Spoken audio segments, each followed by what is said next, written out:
My name is Ramil, and I serve as the second vice president and political action chair of the Chicago Westside NAACP. And I want to welcome you all to our general U.S. Senate candidate forum.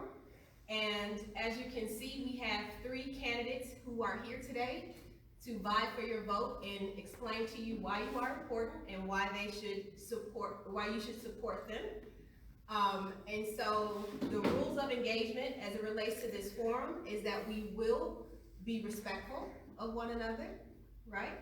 And what we're also going to do is start off with 2-minute openings for each candidate. We do have a timekeeper in the room, Mr. Dennis Olive, right there.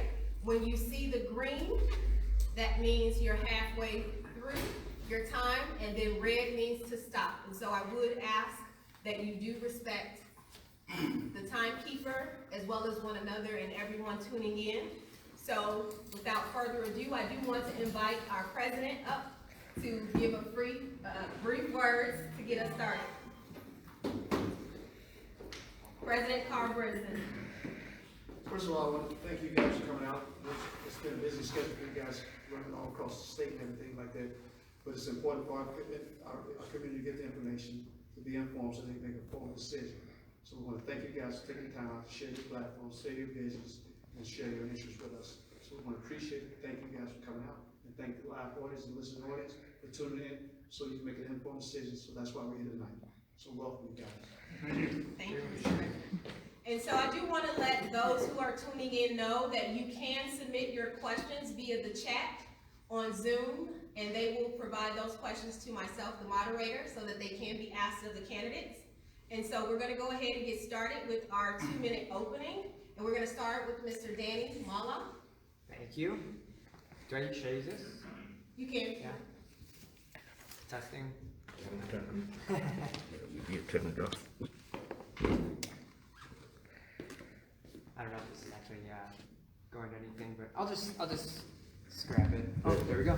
Hi everyone, my name is Danny Mayloff. I am the Libertarian candidate for U.S. Senate in Illinois, and in this race I believe that I'm the only candidate of the 5 who will always uphold their oath of office to support and defend the Constitution of the United States. I'm the only candidate who will oppose all new forms of taxation and bailouts, and I am the only candidate under 55. The purpose of my campaign is to help people to understand that nearly all of the problems we face today are a result of government being way too big.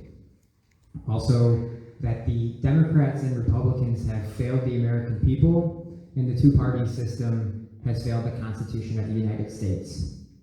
So what do I mean when I say we have a failed 2-party system? It's that I'm 32, and over the course of my entire adult life, we've had a 2-party system that has put special interests over the Constitution, that's engaged in endless war overseas, steals 20 to 50% of the money we earn, has inflated away the value of our money.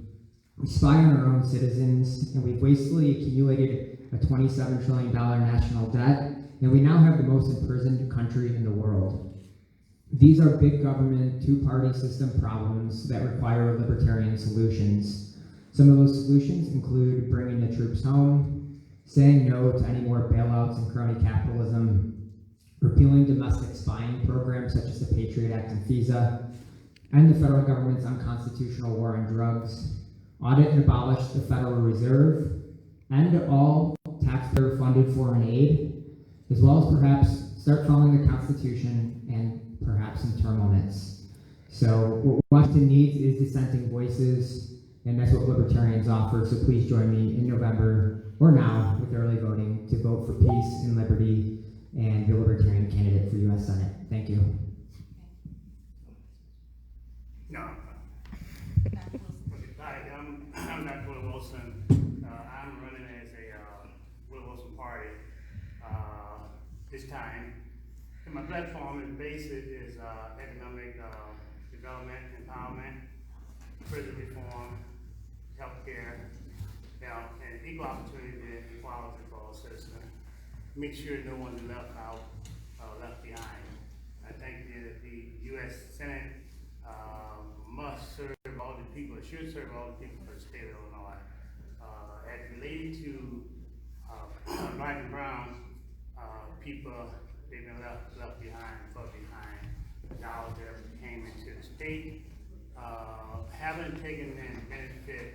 no particular depressed, low community.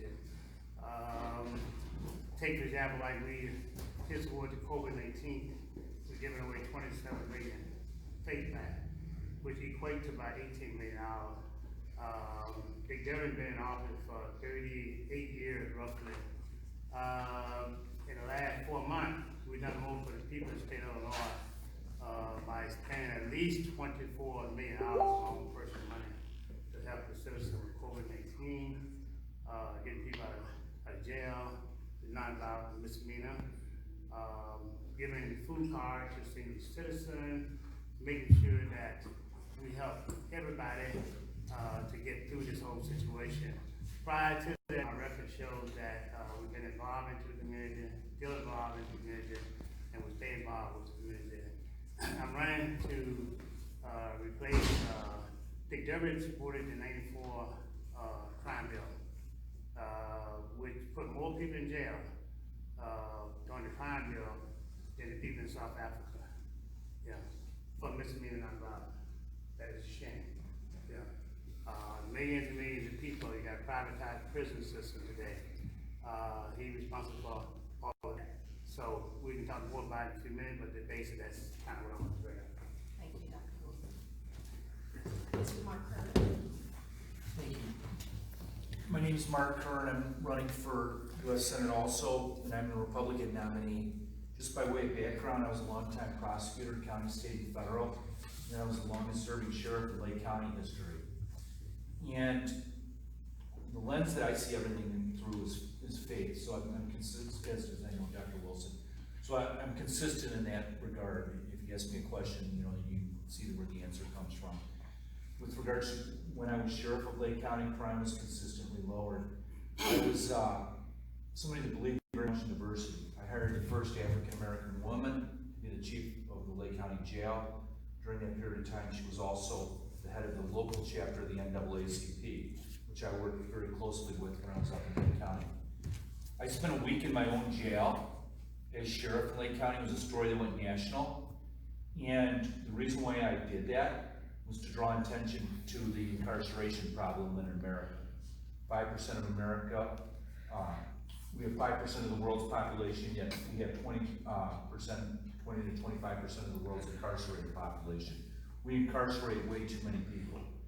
And I've spoken out about this problem for a long period of time, and I recognize it as a deep-seated problem. I've worked well with the African Americans in Lake County. I was somebody that endorsed Sam Cunningham, Democrat for mayor, became mayor of Waukegan up in Lake County.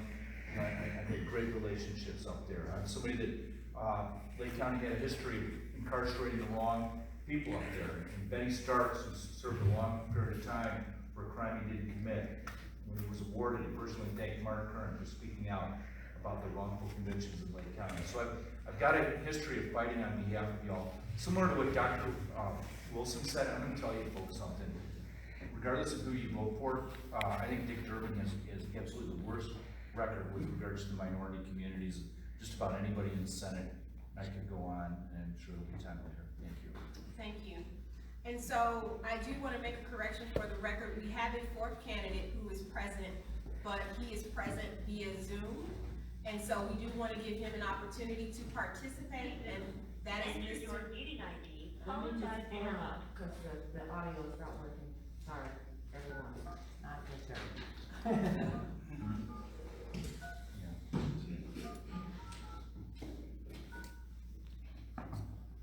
And so while we're waiting for that, Enter your participant ID, followed by pound.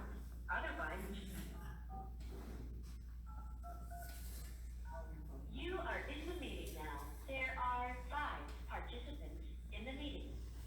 This meeting is being recorded. David Black, if you can hear me, unmute yourself.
questions. There will be questions from the moderator, but we're also accepting questions from our audience. So this is being streamed via our Zoom account as well as our Facebook Live page. And with the order of the questions, I will make sure to give you a time frame of how long you have to answer. And we will not go in that same order. So we're going to rotate so that each person has an opportunity to answer the question first, okay? So with this first question, we're going to start with Dr. Wilson. And Dr. Wilson, you will have 1.5 minutes to answer this question. And it is, what are your highest priorities for Illinois and the nation? Well, basic equal opportunity, equality of all citizens without leaving out the black and brown community, economic, healthcare, prison reform, you know, and making sure that we can everybody be treated as a citizen and reach all the benefit that is out here. The person we have in office now, they never have done like zero. 38 years, he haven't done like nothing. You know, we need to change things, make sure that the particular black and brown community able to have job, contract, equality, making sure that we have trade schools, put them into our prison system, put them into our church and our community center, so that when they come out of prison or ain't got a job, they got a good trade that they can get a job. Making sure that they reflect on contract with the federal government as well as international as well, so that the community can be uplifted and can survive. You know, I think that looking at the whole condition of the African American community, Dick Durbin don't even need to show his face back into the community. 30 years, maybe I say more. You know, this guy is a wrongdoing person that don't need to even show up. I have to say that with compassion, because as you look around, he said he's sorry about the crime bill. Thousands of families, black families, is in jail today. Three strikes get you out. Misdemeanor, non-violent. So that's time, Dr. Wilson, but we will have a question on criminal justice. Thank you. So, Mr. Kernan? Right, I think that, my objective is to help the middle class and to grow the middle class. You know, right now, 1% of America has more wealth than the bottom 90%. I was a Democrat up until 2008, still aligned with the Democrat on a lot of issues. You know, my family would not have been a Rockefeller Republican. So I think that that's a recipe for disaster when you see that great disparity in the shrinking of the middle class. It's really, the middle class has struggled very much so. And I want to bring jobs back here. That would be number one. We let all these good paying jobs go overseas, get shipped out of this country. Senator Durbin voted for NAFTA. He voted for tariff breaks for the Chinese. He voted for everything that killed American jobs. And all you have to do is follow the money. There's a guy, you know, as Dr. Wilson has mentioned time and again, his wife's a lobbyist, but he takes millions of dollars from special interests, and that's who's owned him. And if you look at his hometown of East St. Louis, I don't mean to offend the people there, but you know, it is a third world city. I've never seen anything like it. And that's what he thinks of minorities, with the status that he's left his hometown in. So my number one job is to fight for the middle class, and make sure that we get the good paying jobs back here. The middle class pays too much in taxes as it is. We need to help them. They're struggling, they're dying, and they need opportunities. So there's a lot of things we can do, but let's begin by getting the job. What can be made in America, generally speaking, should be made in America. Thank you. So now we're going to turn it over to Mr. David Black. You have 1 minute and 30 seconds. Do you need to hear the question again? No, I believe I understand the question. And one of the things that I strongly support and that the Green Party supports is single payer, improved Medicare for all. Senator Durbin has not signed on to that. Our healthcare system is failing. It's failing the black and brown communities. It's failing all communities.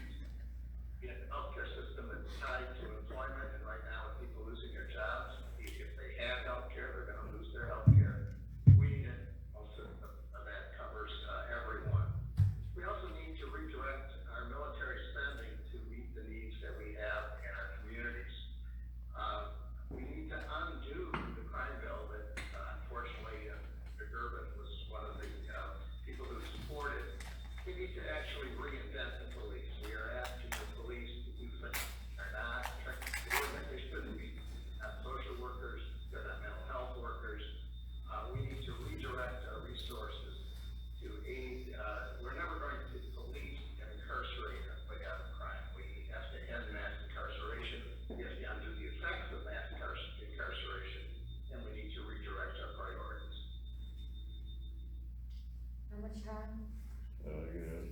20 seconds, right? You have 20 seconds if you want it.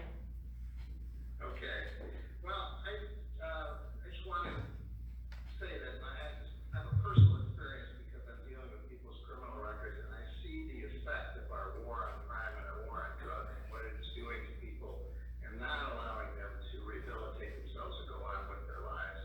And this is something that we need to undo that crime bill. We're beginning to make some inroads. We need reform of the bail system so people are not awaiting trial in jail just because they are not as rich as the people who bail themselves out. Thank you, Mr. Rudd.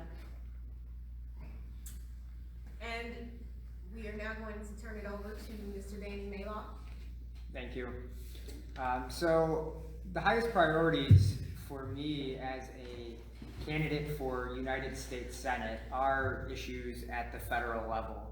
I think that's something that we need to remember in this forum, is that we're discussing what a U.S. Senator should and should not do.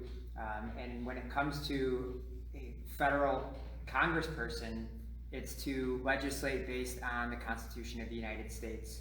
I will echo some of the ideas that I mentioned in my opening statement of what issues I think are most important to Illinois and the country, which includes bringing the troops home, and that means now from everywhere. Right now we have these unconstitutional, unwinnable wars that we've been in for 19 years in Afghanistan and 17 years in Iraq.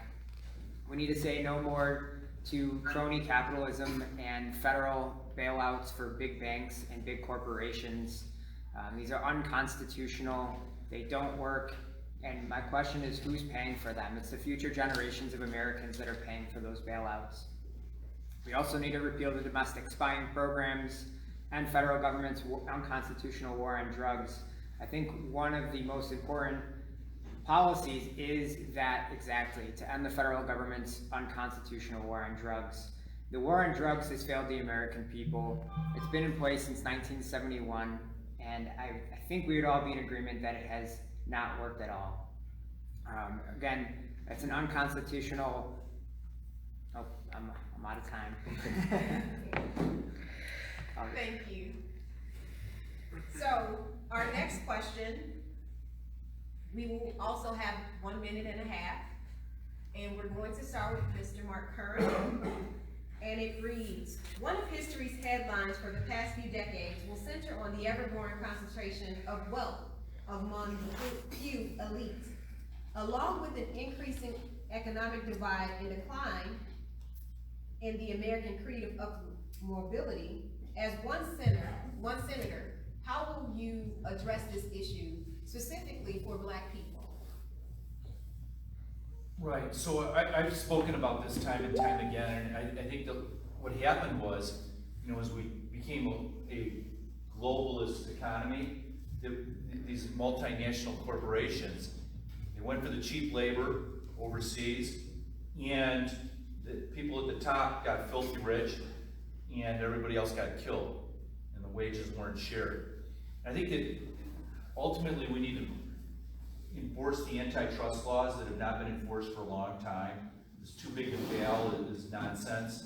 I'd break up all these, I'd break up Google, I'd break up Facebook, I'd break them all up. And ultimately, in doing so, small business is the engine that drives everything. That's what's going to carry the middle class.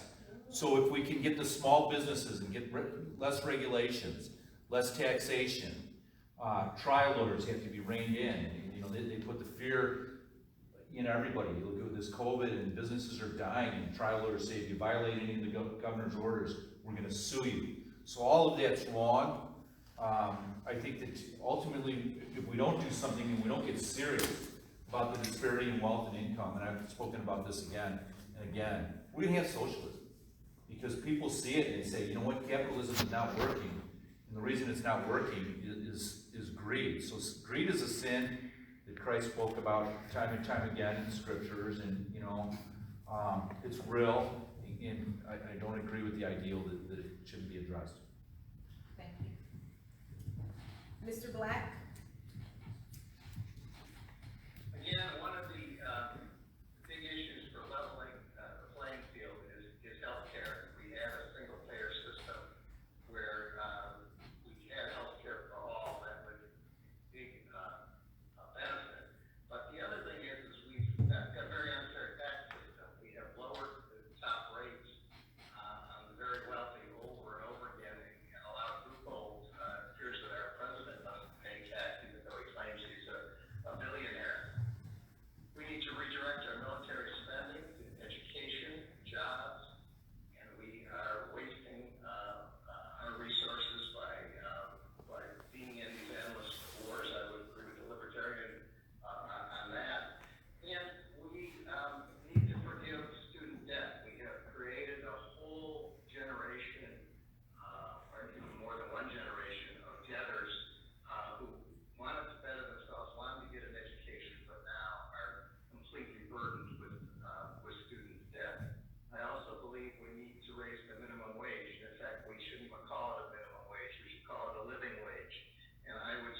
Mr. Black.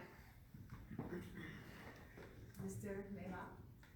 Sure, so I think the simplest answer for addressing economic disparity is to unleash the power of the free market. So contrary to what Mr. Black had to say, I think that many of the problems that we're seeing today are a result of the government being too big. So throwing more money and more government at the problem isn't going to help. Government is not the solution to our problems. Government is the problem.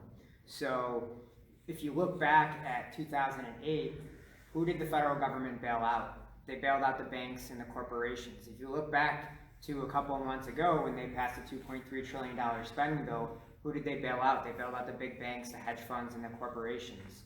We need to have less government. We need to say no to that crony capitalism and those bailouts.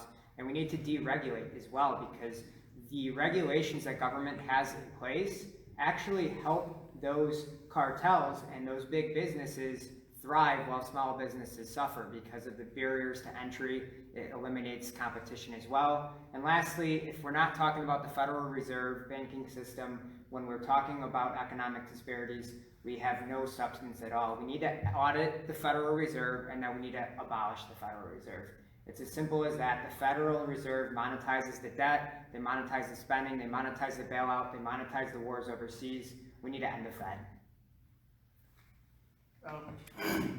I believe in terms of making sure that the African American community, brown community, making sure that they get the equal opportunity as it relates to the tax base, and making sure those dollars are equally distributed, all right? But not only equally distributed, making sure that they got the opportunity to take and create through ways of grant, and put those grants in place that they can take and learn trade, learn skill, and get a job, and do business with the federal government, do business with the private section, do business with the international as well. One of the situations that we must invest into our community in order for it to grow. Last year, illegal immigrant, we spent over 130 to 50 billion illegal immigrants. You know, if you took some of that money and invested back into the African American community, look what it would be today. You know, we need to take a look at it and make sure it happens. We need to track down white collar crimes, you know, and making sure that, look, white collar crime can get away with billions of dollars a year. Okay, if I get a ticket out there, they're gonna probably lock me up in 2 or 3 months. You know, we have to change the system, make sure that we're fair. We need to get an opportunity to break and make sure that those contractors bid it out, and make sure when they bid out to the people who pay tax dollars are entitled to those particular dollars, get back into the community instead of structuring up. Right. Thank you. So now we are moving on to our next question. This question, we are going to start with Mr. Black. You will have 1 minute and 30 seconds to answer this question, and it deals with public education. Our system of public education continues to underperform vis-a-vis many of the world's advanced countries. Related to racial justice, the achievement gap persists and seems often intractable. What is your diagnosis of the core problems of our education system? Well, education is in many ways a local issue that a senator has very little control over, but the federal government does provide quite a bit of aid and spending for public education. I'm a firm believer in public education. I went through the Detroit public schools. I received a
we're gonna turn it over to Mr. Danny Malo. Malo, my apologies. That's all right. There's like 3 or 4 ways to say it, so. So I'll echo David Black's initial statement that it's not necessarily the role of a U.S. Senator to be focused on education. Education primarily is funded by local property taxes, and that's very localized, which is how I prefer it. I think the way the federal government gets involved is only going to cause further problems, and it only has caused problems. So over the years, the per student, per pupil spending by the federal government has actually increased year over year over year, and the performance hasn't kept up with the spending. So I definitely do not think that it's the role of the federal government to help out there to fix that. As a matter of fact, if they try to fix it, I think they'll make things worse. I think the key, especially for libertarians and myself, it's that we want to localize decision-making as close to the individual as possible. So as close to that individual or city or county or state rather than at the federal level, because one-size-fits-all solutions out of Washington are not the solution, because as we know, Chicago is very different than rural Tennessee. It's the same thing with one-size-fits-all solutions out of Springfield. That's not the solution either, because as we know, Chicago is very different than Jacksonville, Illinois. So I would like to say that the federal government doesn't play a role in this, and we want to leave it up to the cities, counties, and states. Thank you. Dr. Wilson? As related to education, as you all know, I'm a sharecropper. I went one day in the 8th grade, but yet we was able to get a company that does a little bit over $230 million this year. And from making 13 years of working, didn't get paid down south period, right? So education is very important. Yeah, I think the federal government has influenced the United States Senate on local people as well as everybody else. You can make recommendations, you know, and get things done. I also believe in reparation. You know, reparation is one that is much needed to work on. Reparation is not a bad word. You know, it's owed to the African American community, just like we did in Japan, Native American, as well as illegal immigrants as well. All right, you can come here and get free health care and things of that nature. We help build the country, we modern the country, doesn't get anything out of it. All right, these things in terms of education must be equal opportunity and fairly for all citizens without a particular citizen left behind. I think once we get that together, as we talk about reparation, once we get that together, get it in place, we can stop all the violence, the killing, the things of that nature. You know, we must really fight hard to do this. More people have been incarcerated in jail due to Dick Durbin, you know, out here today, than the money that we in education, you know, so we need to change that around. Yes, Mr. So, to echo off of what Dr. Wilson said, Chicago Public Schools is on the brink of bankruptcy, and as is all of the entities in Chicago. Chicago Police, Chicago Fire Pension, struck right on down the line. And that's because they've lied to us and they've been dishonest, and Dick Durbin would be at the top of the list. Dr. Wilson gave all those masks to Chicago Public Schools and all those masks to Chicago Police and Chicago Fire. I mean, if he didn't give them those masks, I don't know what they would have done, because there's nothing in their budget for any of those. I disagree on the concept of reparations, but my kids go to Catholic schools, and I'm not saying that everybody would be wanting to do that. But I think it's a great alternative when you look at what the public schools have done in terms of just some of the indoctrination. To me, some of what they're teaching is not consistent with the Judeo-Christian values that I want taught to my children. And I think a lot of people feel that way. And secondly, the Catholic schools far outperform the public schools, as Mr. Malou said. And I'm a supporter of teachers. I don't know, but the money that we put in there, there's been no return. the US continues to drop when you look at it compared to other nations around the globe in terms of performance. It's at an alarming rate. There's a great documentary out there if anybody's interested. It's called Waiting for Superman. And it shows that we keep spending more and more money on public education, and the results get worse and worse every year. Thank you, Mr. Kerner. So, we are going to change the subject a bit. We're going to revisit the topic of the criminal justice system. This question, we're going to start with Mr. Danny Maloff. And the question, considering everything that we've sort of touched upon today, and the several mentions of the 1994 crime bill, you have 1 minute and 30 seconds for this question, and it reads, what steps would you propose for ending mass incarceration, which disproportionately impacts the Black community? Ending the 1 minute and 30 seconds. Okay. Ending the federal government's unconstitutional war on drugs. I believe that's the most important piece to minimizing the over-incarceration of all people, especially people of color. If we're not talking about ending the federal government's war on drugs, we're not talking about criminal justice reform. If we're not talking about ending qualified immunity, we're not talking about criminal justice reform. If we're not talking about ending civil asset forfeiture, we're not talking about criminal justice reform. If we're not talking about ending the militarization of police, we're not talking about criminal justice reform. If we're not talking about ending no-knock raids, we're not talking about criminal justice reform.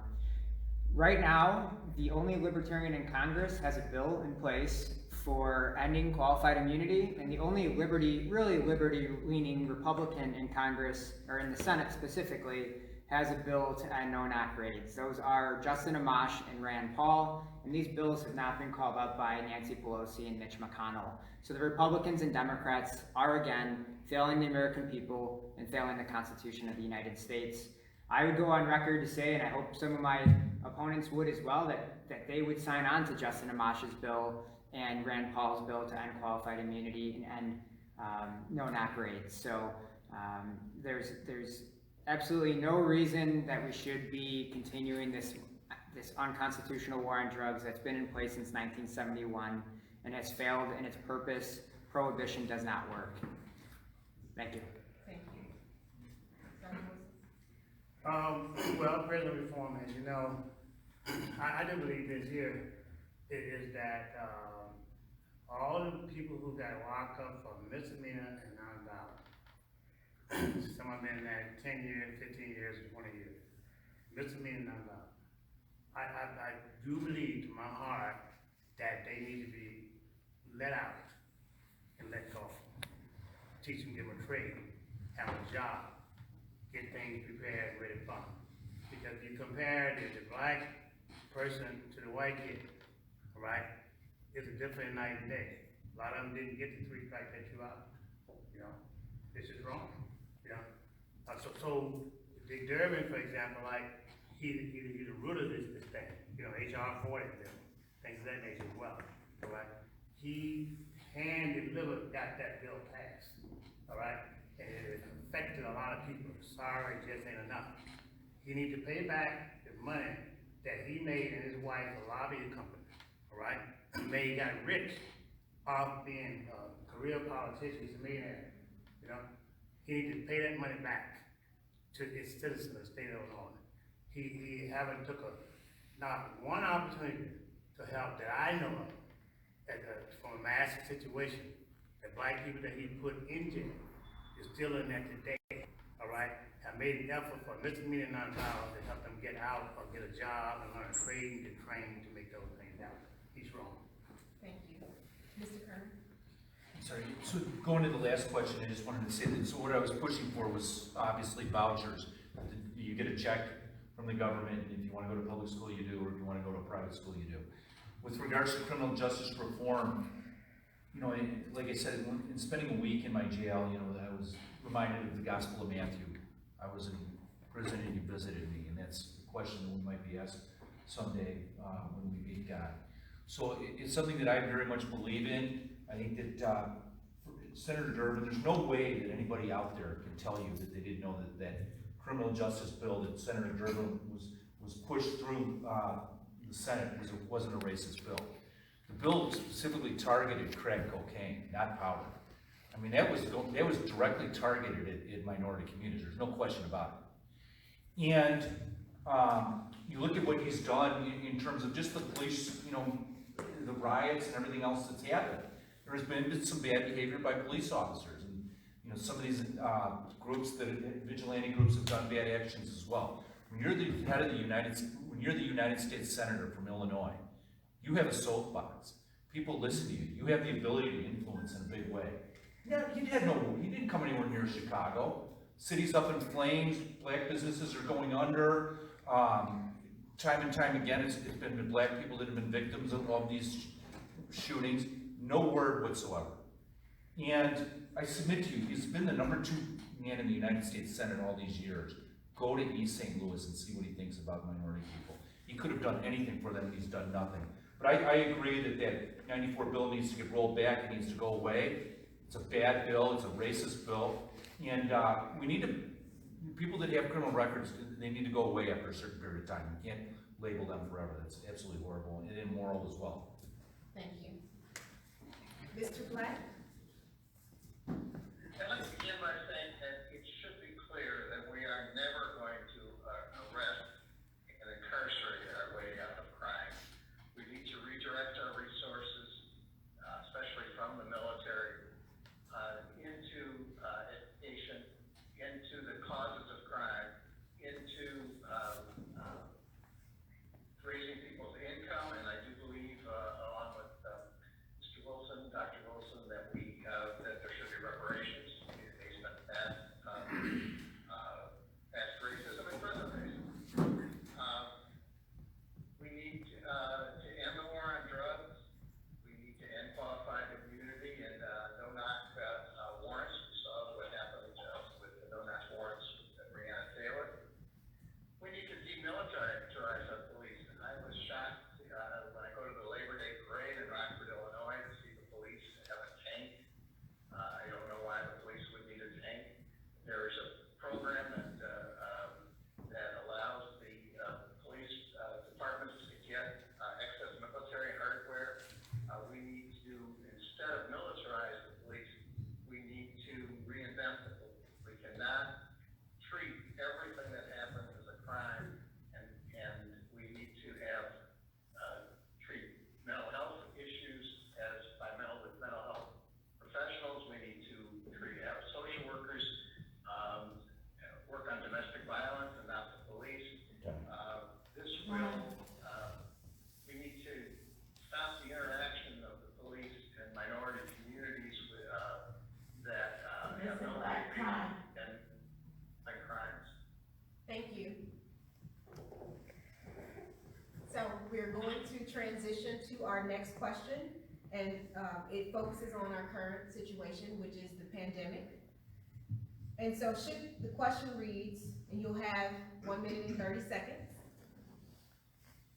Should Congress pass another stimulus package to further deal with the economic impact of COVID-19? If so, how large of a package, and focusing on what? Should it include any bailout provisions for state and local public pension plans that are now deep underwater? And we're starting with you, Dr. Wilson. Absolutely right. It should be able to get the dollars to help the people to get back to get on their feet. If they don't get it that way, where are they gonna get it from? The other thing that have affected the COVID-19 is that, you know, the kids not in school. Prior to that, 5 of them had been closed down.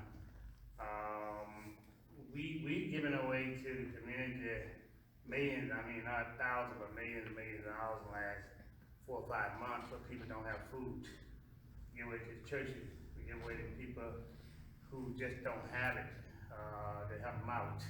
We gave away 27 million face masks, and I had a sale for those face masks of $27 million, $18 million.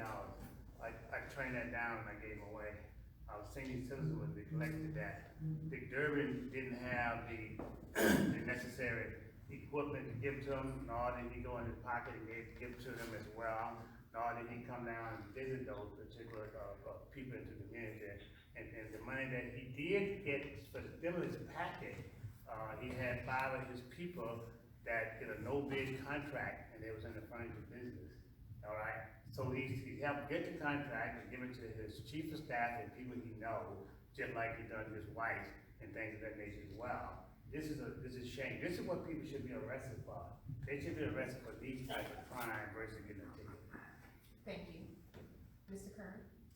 Yeah, I would say that, any of the 4 of us would have done better by the lick in the minority community than Senator Durbin. He's been a disaster on so many levels, folks. So you look at the money that went, the Hyatt Hotel got, 4 Hyatt hotels here, you know, the Pritzker family got big bailout monies. And all these small businesses, they didn't qualify in that lottery. I mean, it's just really shameful. Then he and Governor Pritzker flew over to somewhere in China to bring back defective masks. And Dr. Wilson was giving out the masks out of his back pocket, and just unbelievable, you know, the level of corruption in the soft money, and you don't see it. So I'm down, especially on Chicago, in terms of making sure that the money goes to the right people. I'd rather see money go directly to small businesses and money go to individuals than the city of Chicago, actually. You know, as far as pensions, I mean, we got to make a pitch to save those pensions to the other members of Congress, because, I mean, you know, Chicago police and fire and all these people, teachers, they've worked all their lives for these, and it's just a shame that the people that we've been electing all these years lied and lied and lied and stole. So, I mean, these guys are, I think all 4 of us are very different politically, but none of us are liars like the guy that's not here. Thank you, Mr. Kern. Mr. Black? To directly answer the question, I believe that we do need another stimulus package, and it needs to be at least as large as the last one. It needs to direct resources to state and local governments who have put out tremendous amounts of money to help fight the virus and have lost tax revenue because of the downturn in the economy caused by the virus. Now, there were significant problems with the first stimulus package. It did favor many large entities. Harvard University, which has this billions of dollars in endowment, was going to take some of the paycheck protection loan money until they came out of doing so. It discriminated against non-citizens that wouldn't even give a check to people who were married to someone who wasn't a citizen. But I want to say that the paycheck protection loans did have a major impact, positive impact, on many small businesses. I've talked to many small business owners who have said that without those loans, which if they were actually used, the proper purposes will be forgiven, they would not be in business today. So we do need another stimulus package. It's got to be at least as large as the last one. It's got to include state and local governments, and it has to make sure that it focuses on smaller businesses rather than larger ones. Thank you. Mr. Mela? I also will answer that question directly, because I feel like we need another round here to go through to see if everyone's willing to answer that, because that was a very, very good question and a complex question, which asked, if we are going to have another stimulus, how large should it be, and should it bail out the federal or the states and local pensions? I was opposed to the $2.3 trillion spending bill that was passed several months back. I would have been the only senator in the Senate to vote against that, to be honest, because so let me get to my answer, actually. So I would oppose another round of stimulus. Therefore, the size of how large would be 0, and I would therefore also oppose the federal bailout of state and local pensions. Unfortunately, the country is $27 trillion in debt, so we're bankrupt. The federal government can't do any of that. We have to pay for it one way or another, and that means we either need to increase taxes, pay for it through taxation, or we need to print the money with the Federal Reserve. And again, the problem there is that we're going to inflate away the value of our money. what all of my opponents are promising at this point is how much stuff they can give away for free. But once again, the federal government doesn't have anything to give away, and everything that it does give, it has to take from somewhere else or print that money. So I oppose all new forms of taxation and bailouts, because bailouts lead to new taxation. Thank you. Thank you. So now we're going to transition to more of a lightning round. So these are either yes, no, or I'll give you the choices of how you can answer the question. So we're going to start with you, Mr. Kern. The first question is the federal death penalty, keep or repeal? Repeal. Repeal. Mr. Black? To keep the federal deficit, I was. Death penalty. Death penalty, keep or repeal? No, I'm so sorry. No, repeal the death penalty. I've been a long time capital punishment opponent. Thank you. I oppose the death penalty. Dr. Yeah, Wilson? repeal. Repeal. Thank you. So the next question, we're going to start with you, Mr. Black. Do you support congressional term limits? Yes or no? I do not support term limits, and if I could just say why, I believe the voters have the right to vote for whoever they wish. And if they like somebody and they want to keep electing them, they have that right. Now, we all on this, we're here today, hope they don't re-elect Senator Durbin, but the voters have the right to do so if they want to. Thank you. Mr. Melo? I would support term limits. I would support two terms for Senate, which would be 12 years, 2 6-year terms, and then 5 to 6 terms for the U.S. House with 2-year terms each. So that's my answer. Thank I you. support term. Thank you. Yeah, I do too. I signed the term limit pledge. Sun-Times reporter asked me when I talked about Dick Durbin that's never had a job, and she said, well, what about Mitch McConnell? I said, he needs to go too. So, I mean, yeah, these guys that have been there forever are horrible for America. Thank you. So this next question, it's a yes or no as well. We're going to start with you, Mr. Danny Maloff. And it's, do you support invoking the right to vote for all formerly incarcerated individuals? Yes or no? For all formerly incarcerated? Yes. Yes. Dr. Wilson? You saying revoke? No. We want to give every person that is formerly incarcerated their right back Oh, to okay, vote. yes, yeah. Yes. Yeah, if they're not on probation or parole, and Illinois allows that, I know in states like Florida don't allow that, I think that's morally wrong, right? I believe in redemption. Thank you. Mr. Black?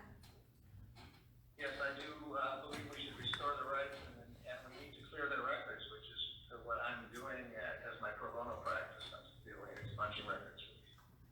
Thank It's you. not done automatically in Illinois. Thank you. So Dr. Wilson, this yes or no question is back to you. Would you support the removal of slavery being legal by incarceration clause in the 13th Amendment? Oh, I don't think it should be slavery at all. I think we should get rid of anything with slavery, but we got to do what we're going to act. We have to make sure that we can make them whole. That's why I support reparation. Thank you. Mr. Kern? Yeah, I mean,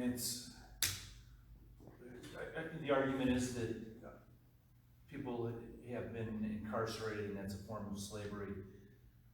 And it's legal by the 13th. Right. We have for-profit prisons, all of that stuff is wrong. I'm not gonna go as far as Dr. Wilson, but something needs to be done to address the injustice. So yes, you would be okay with removing the clause in the 13th Amendment?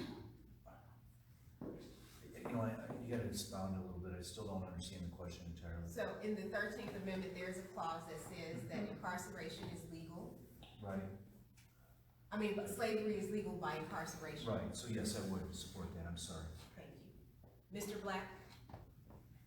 Yeah, I would support that as well.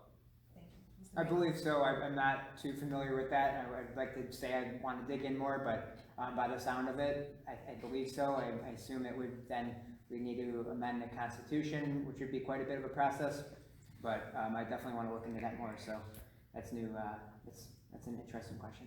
Thank you. I want to add to that. You sitting right here now, you live in a slave. I was born a slave. It's your problem, all right? We have we're fortunate enough to get where we are today, right? And every 10 years, we gotta go back and renew the thing for black people to vote.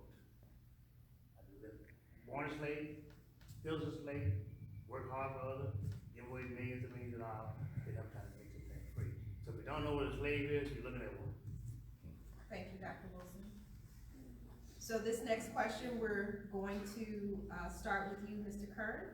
Do you support the legalization of cannabis at the federal level? Yes or no? No. Mr. Black? Can I say one thing? Yeah. But I supported decriminalization, and I'll continue to support it. I supported decriminalization as a sheriff. I didn't want people being locked up, but I don't want the government promoting it like it's doing right now for recreational. Mr. Black?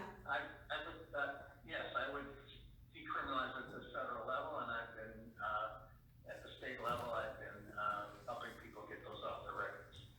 Can I answer the question? It was legalize it at the federal level. Yes. Yes, thank you. Mr. Miller? Yeah, the federal government has no role or constitutional authority to regulate for or against those substances. It's not the role of the federal government. So yes, I would decriminalize it and leave it up to the states and the people. I would say definitely yes, but making sure to add to that, is that making sure that black people as well as brown people have the opportunity to own them as well. Thank you. So the next question is a yes or no as well, and we're gonna start with you, Mr. Black. And it is one of our favorite questions, as many of us in this room are American descendants of slavery, and that is, do you support reparations for descendants of slavery? Yes or no? Yes. Thank you. Yes, unequivocally. Thank you. Mr. Mela? No, not through legislation. And if it's something through the court system, then yes. Dr. Wilson? No, yeah. Mr. Kerr? No, I'd support investment in areas of this, in poverty-stricken areas, but not reparations. Thank you. So our final question before we do our closing statements, we're going to start with you, Mr. Maloff. And the question reads, if elected, how do black people benefit from the party in which you represent? And you have 1 minute for that question. Yeah, that's actually a great question. And the Libertarian Party has been around since 1971. And the Libertarian Party represents individual liberty and individual freedom. And what that means when it comes to things like criminal justice reform and some of the root causes of issues within the federal government, the unconstitutional war on drugs, when it comes to marriage equality, the Libertarian Party, we are better progressives than the progressives, and we're better conservatives than the conservatives. And what the Libertarian Party offers is small government solutions. That means it's up to you to choose how you peacefully live your life. It means that it's not the government's responsibility to manage our lives or the economy. It's up to you. And what I want to do and what the Libertarian Party wants to do is get the federal government out of the way so you can do just that. Thank you. Dr. Wilson? Well, yes, I think we have to make sure that we help people who have a disadvantage. That's that question one more time. So if you are elected, how will the party that you're representing benefit black people? Well, it's one of those marks. So how will you benefit? We'll make sure people look like me, okay, get equal opportunity equality, and making sure that that is in the bylaw, make sure that's enforced, make sure it goes into all the contracts, you know, job. But just like people and brown people, for all citizens, you know, we just cannot leave them behind. You know, we have to make sure that they get the opportunity, and they have to, that's why I support reparations, you have to get it out. You know, to make sure that you can do it, because you can just put laws, but you don't enforce them, they still don't do it. So, Thank you. Mr. Kerr? So I'm a Republican, and I was a Democrat, you know, not that long ago. Now, I think if you want to be pro-life, there's only one party left that allows that, the Democrats. Democrats have run them out, run the pro-life people out. Planned Parenthood, is all in all the inner city neighborhoods, and, you know, the founder was a racist whose plan was to eliminate minorities from essentially the face of the earth. Don't take my word for it, you can look it up. Republicans, I think, have moved away from the party of the Rockefellers and are moving to the party of the blue collar and the working class in trying to bring the jobs back and fighting for those things. Whereas, you know, Dr. Wilson appeared in a lot of churches fighting for their liberty.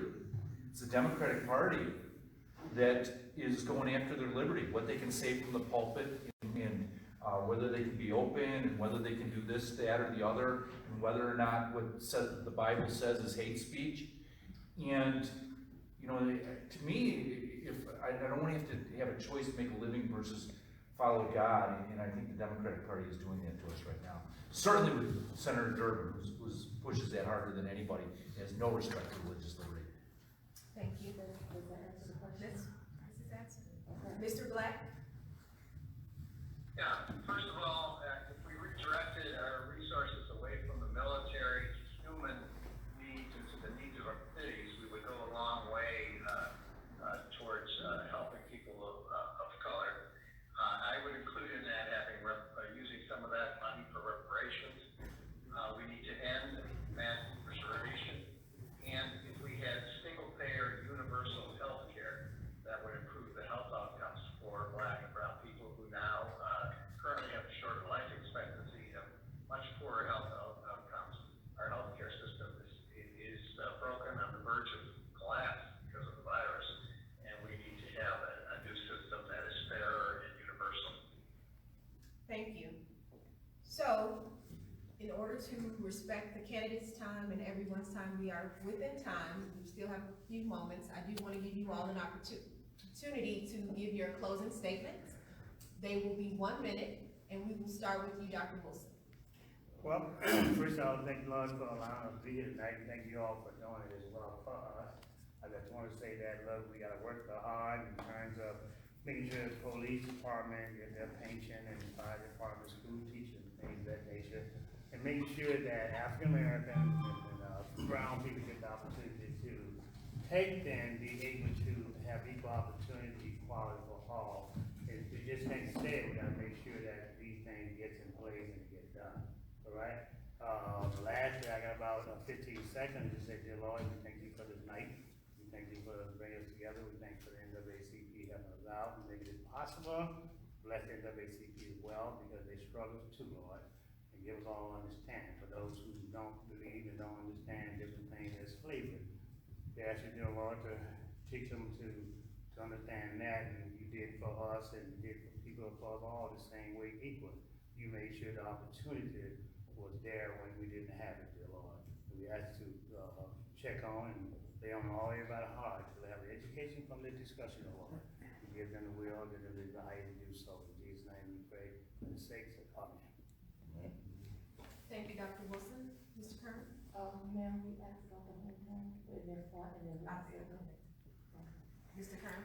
So I recognize the fact that, and I thank the NAACP also, and I recognize the fact that Black Americans have not had a fair shake, and they still don't have a fair shake. I fought, you know, with regards to it. You look up all the work that I did as sheriff in Lake County, and you know what? I'm not a fan of Black Lives Matter.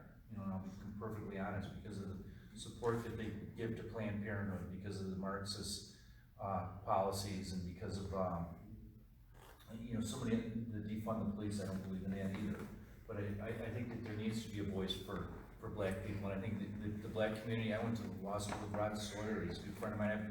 I know a lot of great Blacks, but that have represented and continue to represent Chicago. But on the level of the United States Senate, you have been treated absolutely horrible. And there's a reason that Dick Durbin's not here tonight.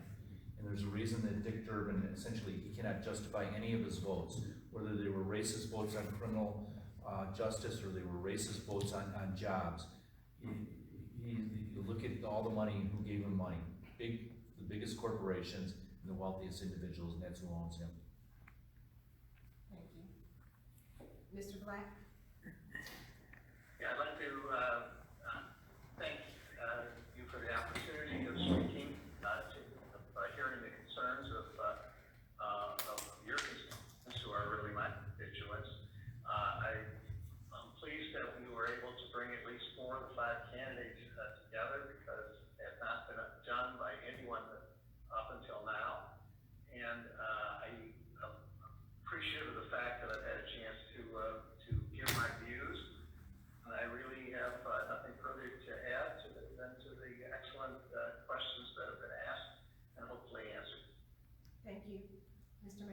Sure.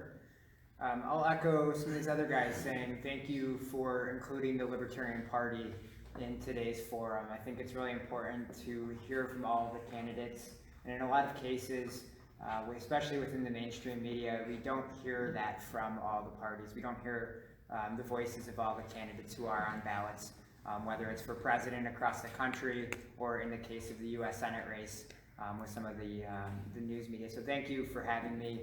I just want to reiterate that a lot of people believe government is the solution to our problems, but once again, I believe that the government is the problem, and that nearly all of the problems we face today are a result of the federal government being way too big. So I'm here to say we need to shrink the size and scope of the federal government, and we need to promote peace, liberty, accountability, self-ownership, and sound economics. Thank you. Thank you. So we do have a pressing question from our audience. They would really like to know the hometown in which you all are representing. And I would personally like to know if you are a member of the NAACP, and if not, will you be joining us? And so I will start with you, Mr. Kerman, because I believe you are Dr. Yeah, so Jennifer Witherspoon, who was a longtime head, and then had a time after that. NAACP, went to all their functions. I think I was a member. I had not paid any dues in recent history. We have that. So, I took a shot at Black Lives Matter. NAACP, I totally believe in. When I was in United Way, I was part of the historically black colleges. It was one of the boxes I always checked for money to go to. I love the NAACP. I think I can do whatever membership. Thank you. In your hometown? Oh, so I'm from Libertyville right now. I lived on the south side of Chicago before, and lived in the north side as well. Mr. Black? Yeah, I was born in Detroit, a product of the Detroit Public Schools, went to the University of Michigan for a doctorate of political science before I moved to Illinois some 40-some years ago. I'm currently a resident.